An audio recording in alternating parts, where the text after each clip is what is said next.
poprzednim odcinku zbudowaliśmy środowisko, czyli mapę miasta i flotę ciężarówek. Dzisiaj zrobimy coś dużo ciekawszego, czyli nadamy systemowi decyzyjność. To jeszcze nie będzie AI. Zaczniemy od heurystyki, czyli zestawu reguł, które będą próbowały podejmować sensowne decyzje. W naszym środowisku w każdej chwili pojawiają się nowe zlecenia, które będą miały pick-upy oraz punkty delivery. Zlecenia te charakteryzują się pojemnością, określaną jako capacity, oraz mają swój deadline. Natomiast my mamy ograniczoną liczbę ciężarówek. Każda ciężarówka ma ograniczoną pojemność. Na początku będziemy podejmowali decyzję, czy przyjąć zlecenie, a następnie, która ciężarówka ma je obsłużyć. Trudność tego zadania polega na tym, że przyjęcie złego zlecenia może zablokować ciężarówkę. Narażamy się również na karę za opóźnienie dostarczenia przesyłki. Natomiast odrzucenie dobrego zlecenia przekłada się na stratę potencjalnego zysku. Czyli musimy uchwycić tutaj balans pomiędzy ryzykiem a zyskiem. Przejdziemy teraz do budowy świata. Na początku zbudujemy obsługę zleceń, bo to one będą definiowały problem. Bez nich nie będzie optymalizacji. Chcemy zatem rozszerzyć istniejące środowisko, czyli mapę i ciężarówki, które są utworzone w naszym środowisku Pygame, o system zleceń. Zlecenie powinno mieć punkt nadania przesyłki, punkt dostarczenia przesyłki, rozmiar tej przesyłki, deadline. Będzie on liczony w klatkach wyświetlania symulacji na ekranie oraz dochód, zależny od tego, jak duża ta przesyłka jest. Zlecenia powinny pojawiać się co określony czas, np. co 60 klatek, być przechowywane jako lista pending orders, czyli oczekujące na decyzję. Chcemy mieć klasę order, która realizuje zamówienia. Nasz symulator powinien zapewnić możliwość realizacji zadania, czyli ścieżka pomiędzy nadaniem a dostarczeniem przesyłki powinna rzeczywiście znajdować się na mapie. Parametry charakteryzujące zlecenie powinny mieć realistyczne wartości. Kod ma być czytelny i gotowy do dalszej rozbudowy. Kolejny etap to zapewnienie decyzyjności, czyli wprowadzenie heurystyki do zarządzania naszym planerem. Tutaj jeszcze go nie uczymy, tylko dodajemy kilka reguł. Na początku dla każdego oczekującego zamówienia musimy sprawdzić, czy istnieje ciężarówka, która posiada wystarczające miejsce oraz czy może zdążyć zrealizować zamówienie przed deadline'em. Nasz system powinien szacować czas poprzez rozpatrzenie długości ścieżki pomiędzy punktem nadania i odbioru przesyłki. Czas powinien zostać przeliczony na liczbę klatek. Jeśli zlecenie jest wykonalne, wówczas powinniśmy wywołać accept order, jeśli nie, to reject. Dla zaakceptowanych zleceń przypisujemy najbliższą ciężarówkę, która może podjąć się zlecenia. W naszym systemie jedna ciężarówka może realizować kilka zleceń pod warunkiem, że ma wystarczająco dużo miejsca na pomieszczenie przesyłek.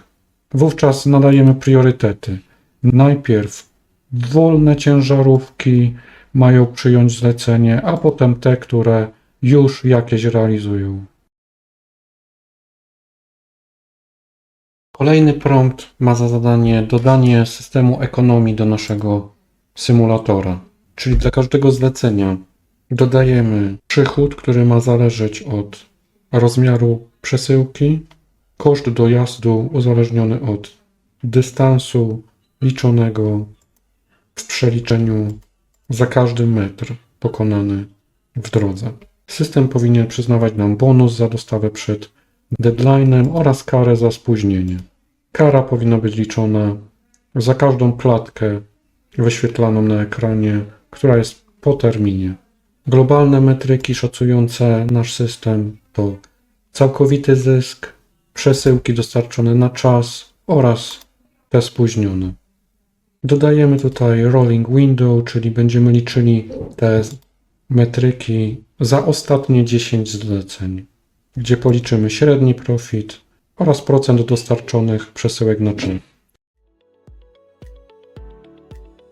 Zanim przejdziemy do agentów i logiki, musimy najpierw zdefiniować świat, w którym oni działają. I tym właśnie jest ten fragment kodu, czyli konfiguracja całego systemu.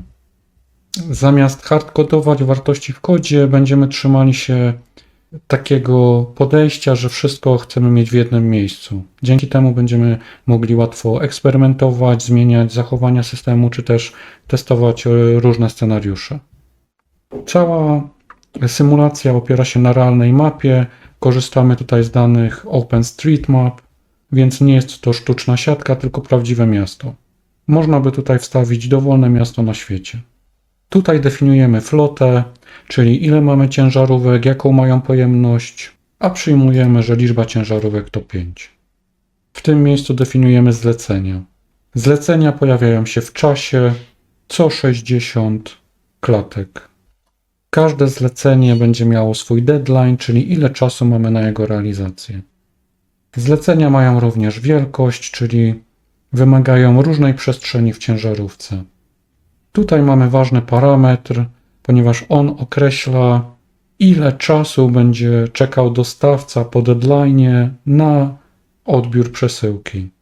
Każde zlecenie generuje nam przychód, im większe, tym więcej zarabiamy, ale każda trasa kosztuje, czyli długie trasy mogą się nie opłacać.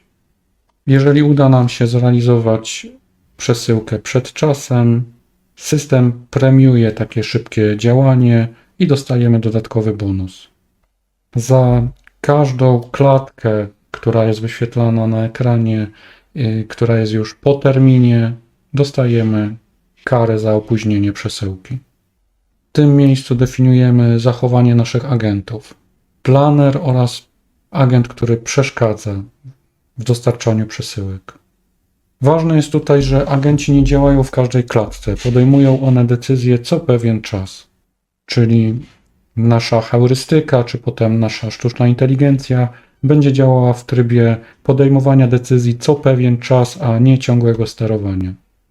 Tutaj mamy istotny fragment naszego kodu, ponieważ to jest coś, co robi ogromną różnicę w wydajności i realizmie sytuacji. W naszym symulatorze mamy mapę, ciężarówki, zlecenia, ale brakuje kluczowej rzeczy, czyli jak znaleźć trasę między punktami.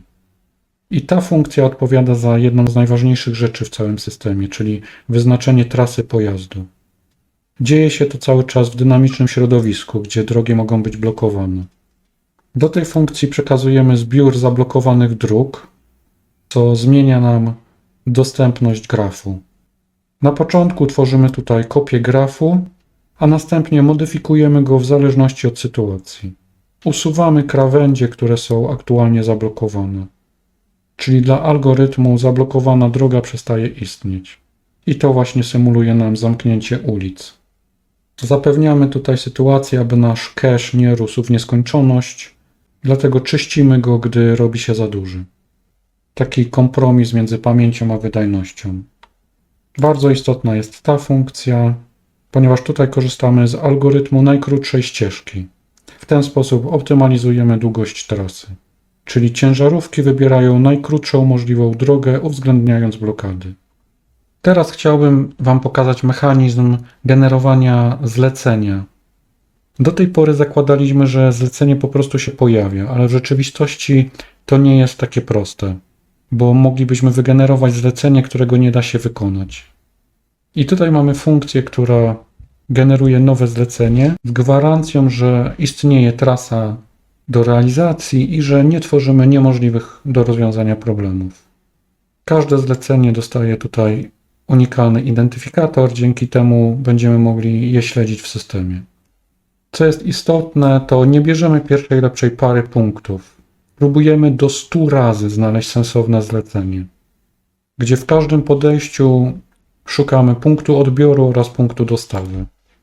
To co najważniejsze, sprawdzamy, czy istnieje trasa. Jeżeli nie, to odrzucamy zlecenie. Dzięki temu system zawsze operuje na realnych zadaniach.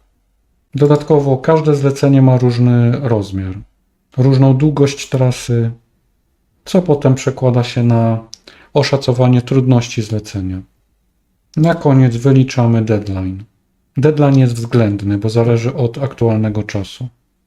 W tym miejscu liczymy możliwy przychód, który zależy od wielkości zlecenia oraz losowego bonusu. Można by się tutaj zastanowić, dlaczego przy generowaniu zlecenia liczymy trasę, ale właśnie to umożliwia nam oszacowanie trudności zlecenia. Jeśli po 100 próbach nie znajdziemy zlecenia, to naszym planem awaryjnym jest wygenerowanie jakiegoś prostego zlecenia. To sprawia, że nasz system nigdy się nie zatrzyma. Dba o realizm, eliminuje niemożliwe przypadki i wprowadza różnorodność. Teraz chciałbym pokazać Wam fragment, gdzie dokładnie zapada decyzja. W tym momencie agent decyduje, czy biorę tę robotę albo odpuszczam. Jeżeli agent zdecyduje się wziąć dane zlecenie, to bierze za nie odpowiedzialność. Naraża się na karę za niezrealizowanie zlecenia, ale może również wygenerować dochód.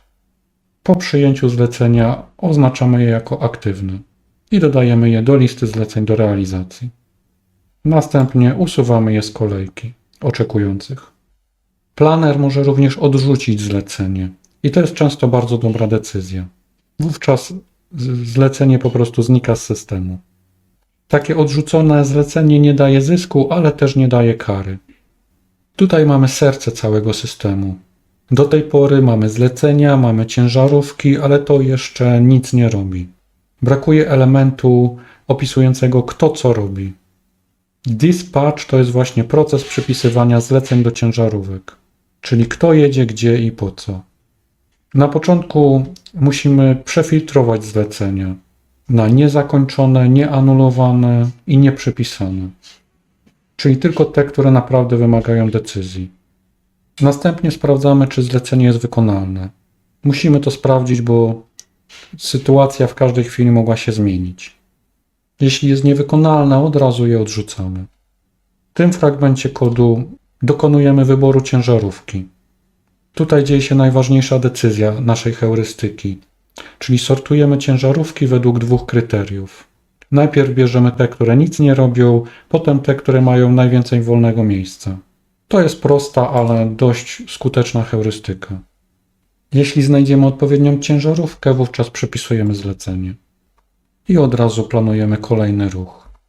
I kolejne wywołanie funkcji, czyli podjęcie decyzji, gdzie ciężarówka jedzie teraz. Musimy tutaj odróżnić dwie rzeczy. Co trzeba odebrać i co trzeba dostarczyć. Najpierw odbieramy, a następnie dostarczamy. Tutaj mamy obsługę przybycia, czyli gdy ciężarówka dociera do miejsca, musi zabrać paczkę, a jeżeli dociera do miejsca docelowego, wówczas kończy zlecenie.